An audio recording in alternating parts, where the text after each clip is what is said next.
From the Cronkite studios in downtown Phoenix, this is Cronkite News. Good evening and welcome to this special edition of Cronkite News on Arizona PBS. I'm Amanda Slee. Tonight we take a look back at the top stories from our health team, from the rise in hepatitis A cases to how much music is helping people with disabilities find their voice. Despite its harmless-sounding name, goofball is a dangerous new drug trend, with users injecting both methamphetamine and heroin that's quickly becoming popular off the tails of the opioid epidemic. This combination is very dangerous because these highly addictive drugs mask each other's symptoms and can be fatal.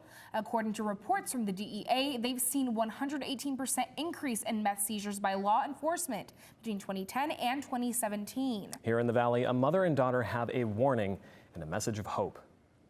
You wonder, if they're okay, if they're eating, if they're sleeping, if someone's hurting them, what clothes are they wearing? Jennifer Prickett has seen her daughter hit rock bottom. She gets emotional when she recounts what drug addiction has done to her 24-year-old daughter, Perry. Losing my daughter to drug use over that 14 years or 12 years has been very hard on myself and my husband. Perry Prickett says her drug use has left more than just emotional scars. So I started using drugs when I was about 12 years old, got into heroin at a young age of 14, and really struggled with that for the last 10 years. I'm 24 now. But Perry says she's determined to stay clean this time. She's currently enrolled in an intensive outpatient program based here at the Scottsdale Recovery Center, where Perry is recovering from alcohol and drug abuse, including heroin and meth, a combination known as goofball. Basically work on the dopamine receptors, and so it releases, you get a huge dump of dopamine, and dopamine is what they call the feel-good gene, or the feel-good neurotransmitter. I would actually go to school withdrawing from heroin and meth, and that was one of the harder things I've had to deal with. It made it so I couldn't go to school. I didn't get to graduate high school because of it. A lot of people, they do report that they call it the roller coaster, and that it'll go up and down, up and down. Most of the times, because of the counseling effect, it does allow the user to use more heroin than anticipated or than wanting to. This often leads into overdose situations. According to a study published in the Drug and Alcohol Dependence Journal, more and more opioid users nationwide now use meth, with a 34% increase in 2017, with the greatest increases being reflected in the western part of the country. I've had a lot of struggles. I've been homeless for the last year or so, and it's been very difficult for my family as well as myself. And I really just wanted to make a change because I knew I wouldn't survive much longer if it continued. Just not having my daughter with me for all the fun things that we could do together as a mom and daughter. I was just broken down so mentally, emotionally, spiritually, and the biggest thing I can say is there are people that love you. There's people that want to help you and want to see you succeed. And no matter how hard you think this is, you can do it. Those who suffer from polydrug addiction need help healing from two separate disorders at the same time, making the road to recovery full of challenges and at times setbacks. Perry is now 51 days sober and is looking forward to continuing on her path to a new start with the support of her family, friends, and physicians. There are now at least 216 hepatitis A cases in Maricopa County alone. That's over half all the cases in Arizona. Cronkite News reporter Amanda Slee introduces us to a man who's part of the most at-risk group for getting this infection. Just last night, health officials recorded their first death in the Maricopa County related to the hepatitis A outbreak. Those who are homeless, drug users, and people who are currently or were recently incarcerated are among the groups at high risk for contracting this disease. Esteban Park in South Phoenix is more than just a park for one man. I come over to the park, use the restroom, stuff like that, wash up. I also got people that come by and bring me water. That's because he lives underground in a makeshift house he dug. I got it covered up where you can't really tell it's there. He is one of 6,298 total homeless persons reported last year in Maricopa County. With the current hepatitis A outbreak, this entire population is one of 3 groups in the highest risk of contracting this disease, but anyone can become infected according to officials. Hepatitis A is spread fecal-orally, which means if you've got a small amount of fecal matter or stool on your hand and you're preparing food, you can get that into the food. This can also be spread through person-to-person contact. That's why health officials say the best way to prevent it from spreading is to wash your hands. It has all the hygienic stuff so you can get clean and all that kind of stuff. A founder at one nonprofit is driving around to help spread awareness and provide people with tools to keep up with their hygiene. I think it's important for them to have all the hygienic stuff because if we don't give it to them, mostly for the homeless who don't go to shelters, it could get more, it could get spread. Hepatitis A causes an inflammation of the liver, yellowing of the skin, fever, and nausea. And even worse, there is no treatment for hepatitis A. After Ruben found out about this outbreak today, he says he's going to keep living his life just like normal. If I get it, I get it. It's just a way of life, I guess, for me. Health officials say they are working with these communities to provide awareness and free immunization for high-risk groups. In the studio, Amanda Slee, Cronkite News. While officials in Tucson are talking about how to handle migrants when they show up here, experts in Washington were talking about the larger question of U.S. and Mexican cooperation on the issue of immigration. Julian Paras was at that discussion this morning and brings us the story live from our Washington bureau. Experts on the American Enterprise Institute panel acknowledge a long list of problems related to immigration. There are solutions, they say, if lawmakers can discuss options rationally rather than politically. Former Mexican Ambassador Geronimo Gutierrez said the concerns about immigration are not just on this side of the border. It's certainly an issue that it's charged politically in Mexico, in the United States, and certainly in Arizona. But I think that today's session just highlights that it's possible to have rational discussions about how to improve the way the United States and Mexico manage immigration. But that it takes dialogue, not just between the countries, but between lawmakers in Washington, says Mark Thiessen, a former speechwriter for President George W. Bush. What I would tell the ambassador is if you want to turn off the magnet over here, you need to talk to Nancy Pelosi, not Chuck Schumer, because that's where the holdup is. And Thiessen says the Democratic leaders aren't the only ones who need to bend. If you listen to some of these folks on the far right of the immigration issue, they're really worried that Donald Trump would cut a deal with Nancy Pelosi for a wall in exchange for that kind of legalization. While there's much the two countries could do, Migration Policy Institute President Andrew Selly says there are some things the U.S. needs to fix on its own. I think the biggest question is how do we fix our asylum system? Right now we have an asylum system that neither gives protection to people who are fleeing for their lives, nor does it return people to their home countries who don't have a strong asylum claim. Until that is fixed, it will continue to be an issue in border communities, he said, highlighting Yuma. Arizona has been a major place for migration from Central America. We've seen huge surge in Yuma, for example, and it has become one of the destinations along with the Rio Grande Valley and the El Paso, Ciudad Juarez area. Gutierrez said Mexico has been enforcing its own migration laws to reduce migration from Central America. But that's just one part of the solution that will take collaboration from both the U.S. and Mexico. We need more and better avenues for legal migration to take place. We certainly need to address the fact that there's a lot of people that are, fleeing their countries for valid reasons, request asylum. And I think that it's possible for Mexico and the U.S. to work together on this. President Donald Trump credited Mexico over the weekend for a drop in the number of migrants reaching the U.S. border. But he also warned that immigration and customs enforcement sweeps of immigrants here illegally will start fairly soon. In Washington, Julian Paras, Cronkite News. According to a 2019 report by the Alzheimer's Association, Arizona is predicted to have the fastest growth rate in the country for the nation's 6th leading cause of death by 2025. Reporter Kyle Dowd spoke with a family who has been personally affected by Alzheimer's to learn more about the condition that has a new diagnosis every 66 seconds in the U.S. Her friends affectionately call her the Alz Queen. She wears the nickname like a crown. Diane Scheel suffers from early onset Alzheimer's, but for Diane, there isn't much suffering. Oh, that was a nice one. I just like to be happy. Her daughter, Tara Lowy, was surprised by her mother's optimism. One of the coolest things she said was, "I'm not in any pain, so life is good. I don't have any pain with this." So that's pretty remarkable. Diane's primary caretaker is her husband, Randy, who recalls the first time he confronted Diane 7 years ago after noticing her memory problems.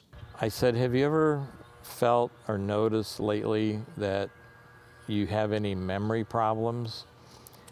And she immediately broke down and she started crying and she was nodding her head, "Yes, I do." Experts at the Banner Alzheimer's Institute say Alzheimer's is the most common type of dementia, a general term for a decline in mental ability that affects daily functions. It's especially alarming when they start to affect their day-to-day life. So for example, we all can forget to pay a bill once in a while, but people with dementia are likely to consistently forgetting to pay the bills, forgetting to take their medications, etc. Alzheimer's kills more people than prostate cancer and breast cancer combined, according to the Alzheimer's Association. By 2050, Alzheimer's and other dementias are expected to cost the U.S. more than $1 trillion. It's going to be a big burden, I think, on society, and we keep our fingers crossed that something good will happen, and I think awareness is a big deal, like with any disease. Diane's family members say the key to managing the condition is laughter. We laugh constantly. It's insane how much we laugh. And she's going through this terrible disease. How can you laugh about it? But she'll say really funny things, and we just don't know where it comes from, but she makes us all laugh like crazy. My dad makes us laugh, and I think laughter is the most important thing for Alzheimer's. She'll say, "I can't find my lipstick." I said, "Well, did you look in the refrigerator?" And then she just starts laughing, and it takes the edge off, the stress. Randy's pretty good at that. and all the grandkids are pretty funny. Lowy says she was worried her mom wouldn't remember that she had a baby, but Diane still asks about her grandson daily. Cheers. Every time he comes over, we have so much fun. It's incredible. I'm constantly taking videos and pictures of them so that he can remember what it was like when he was younger with his grandma, and it melts my heart. They're just like connected in a different way from everybody else. Randy says Alzheimer's initially turned his life upside down, forcing him into an early retirement so that he could care for his wife of 44 years. Why her? This wonderful, charming, beautiful girl that all of a sudden is dealing with this. Well, that, I think, makes you realize that it can happen to anybody. Today, Diane needs help with nearly all tasks. Randy has had to learn some new skills. I never thought I'd see the day where I had to learn how to put on mascara. It's like, wait a minute, I got to take this. What do I do with this? Luckily, Diane's condition has remained stable in recent months, but Alzheimer's can be unpredictable. You never know what's going to happen, so she could decline tomorrow and need a bunch of help. Randy says he and Diane have always lived a life without regret, and that they travel as much as possible while his wife is still able to. If it's something that we really want to do and something that we can afford to do, rather than just sit around and talk about it, we'll go do it now, Whereas before you think, there's plenty of time in life to do that. Well, maybe not. So do it while you can. Despite the challenges, their marriage has always been successful. In Phoenix, Kyle Dowd, Cronkite News. Experts say maintaining an active lifestyle, eating a Mediterranean-style diet, minimizing stress, and getting a good night's sleep may help prevent Alzheimer's and slow the progression after diagnosis. All of its children had come to the Mother Church of Country Music. It was almost like a badge of honored that you had to bring your culture with you to the table. That's why Bob Wills and his guys brought us Western music. That's why Hank Williams brought the South with him from honky tonks. Johnny Cash brought the black land dirt of Arkansas. Bill Monroe brought music out of Kentucky bluegrass music. Willie Nelson brought his poetry from Texas. Patsy Cline brought her heartache from Virginia. I mean, it was the most wonderful parade of sons and daughters of America that brought their hearts and their souls and their experiences, and it gave us a great era in country music.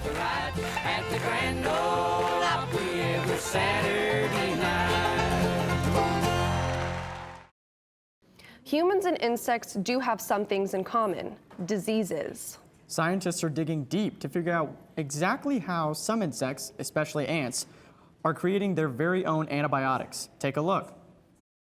They're also diverse, so there's somewhere around 15,000 species of ants, and they've been successful on the planet now for somewhere around 150 million years. We think that most of the species have found ways to effectively deal with pathogens, but just like humans, new diseases arise and new colonies can get hit harder than others, and so that's probably their number one threat is disease. Ants live in these large colonies, they have a high interaction rate. It's just like humans in cities where that's where illness spreads. When someone gets a cold and they sneeze on a train, they can send that cold to hundreds if not thousands of others. And just like humans, ants need a little help fighting off an infection. The major goal of our study was to figure out if we can narrow down what species would be the most interesting to look at for future antibiotics. There's more different species of ants that live in Arizona than any other state. So this is an ideal location to continue our studies and look for other species that might produce antibiotic compounds. First, Dr. Pennick needs to collect some ants to study. We just walk up and down the streets, and because ants are so common, it's pretty easy to find. These are actually crazy ants, is what they're called.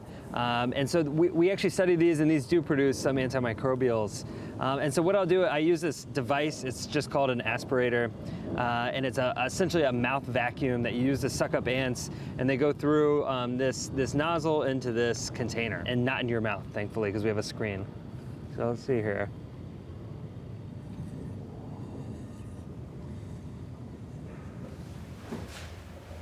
Dr. Pennick then takes the ants back to his lab.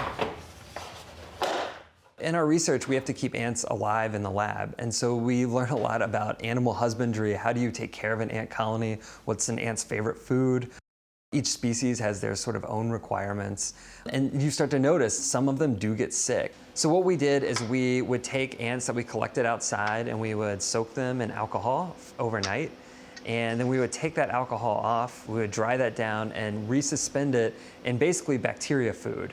And then we would add Staphylococcus epidermidis, which is a bacterium that's common, it's on human skin. Probably all of us have it on our skin right now. And so we found ants that produce active compounds that do kill bacteria. And so what we've really accomplished here is the first step in finding a new antibiotic.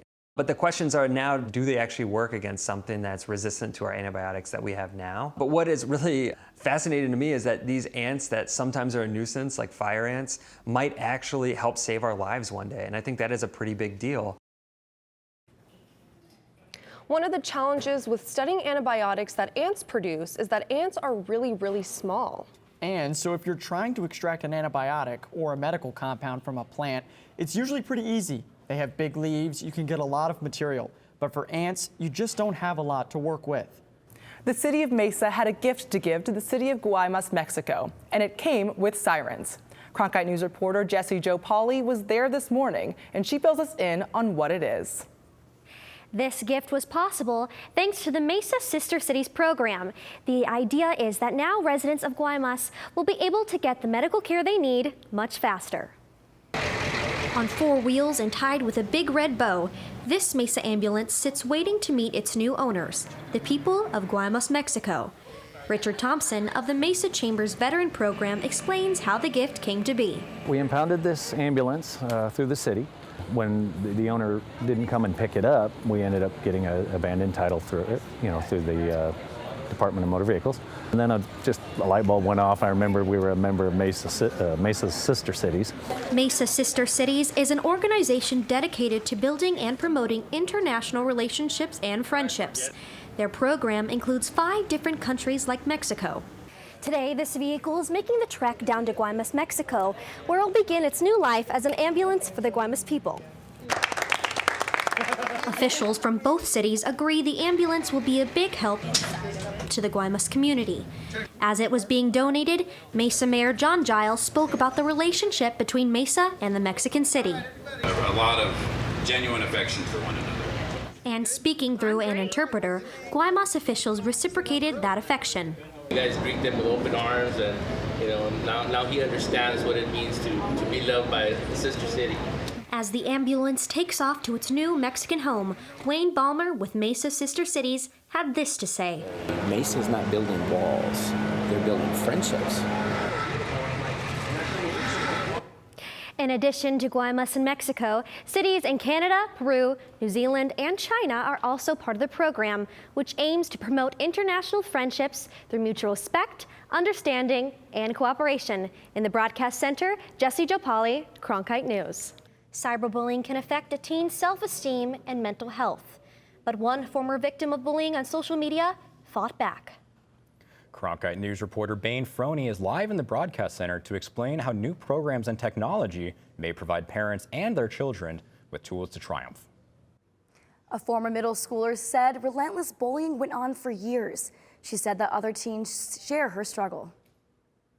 Bullying for me started when I was in kindergarten, and it went up till I was in 8th grade. Grace Martinez, now headed into her senior year of high school, had a hard time in middle school. Her classmates bullied her on social media. You're hiding behind a screen when you attack somebody, so you don't get punishment for it. Her family was in the dark. We just never saw the signs of the bullying because my daughter, she has a very bubbly personality. She's like very happy-go-lucky. And, I did my usual ritual at home. I ate dinner, I did the dishes, I was somebody else in front of my parents and my family, and I was somebody else in front of my friends. But behind her bedroom door, Martinez changed. I got to the point where I didn't want to feel the pain they were giving me, so I wanted to feel something physical, so that's when I started cutting myself. Classmates created a hate page about her on the social media app Vine, making fun of her looks. Instead of it being in person, it was all online, so everybody could read it. According to the Pew Research Center, 59% of U.S. teens have experienced cyberbullying, and 42% of those teens have been called offensive names. But help may be on the way.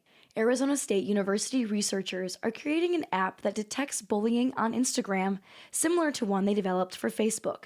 It's basically a machine learning-based model that means learns from data to be able to predict in the future instances of cyberbullying. The app for parents would alert them to recurring insults and offer ways to help. Or feature that is able to produce a personalized list of resources, since the app understands why cyberbullying happened for that specific teenager. The Martinez family also has recommendations for parents and young people. Making sure you have those conversations so you know more or less what's going on when they leave your house. Grace Martinez is now a student ambassador for the Speak Up, Stand Up, Save a Life, an annual conference that spreads awareness about bullying and how to stop it. It's really great to see them come out, how to prevent bullying and suicide and all those kinds of things. If Grace had the chance to meet her bullies face to face, she would tell them, I hope you are in a better place, and I hope that you're going to be a better person and that your words aren't going to matter. If you or someone you know is being cyberbullied, tell a parent or trusted adult, and don't be afraid to ask for help. In the Broadcast Center, Bane Froney, Cronkite News. The sound of music provides therapy, and the stroke of a key can make a difference to someone with developmental disabilities. Cronkite News reporter Amani Stevens shares how the tune of a beat helps some people find their voice. Hey Jude, don't be afraid. When you're in music, you have to pay attention and you have to be present. And a lot of times it's hard. As you can see right now, he's kind of off in his own thing. But when he's in music, he's with you and listening and participating. Where the sound of the music integrates into learning. Denning Davis says he's seen improvement in his son, Dustin's development. His father says Dustin hasn't been classified as autistic, but is severely speech and partly sensory delayed. I like listening to him go at it and see his progress and development. Music therapy is the evidence-based use of music in a clinical setting to affect non-musical goals or outcomes. And those are the goals that Taylor Page, a music therapy intern with Higher Octave Healing, works on with her clients. Really, an important part of music therapy is knowing what the preferred music for the client is. So his preferred music is a lot of the 80s rock and roll, so Journey and Queen. Is really great in music therapy because he has a love for music. A love that can translate to learning.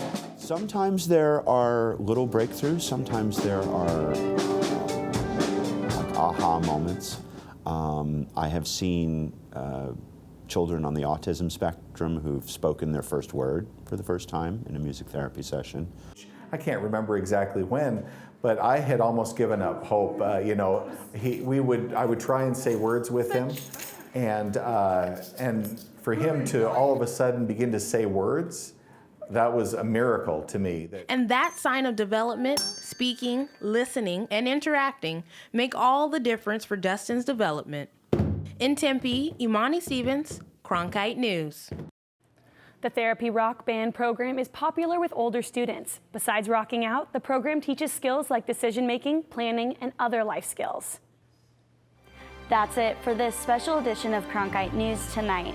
Thanks for joining us. For top Arizona stories anytime, go to cronkitenews.azpbs.org.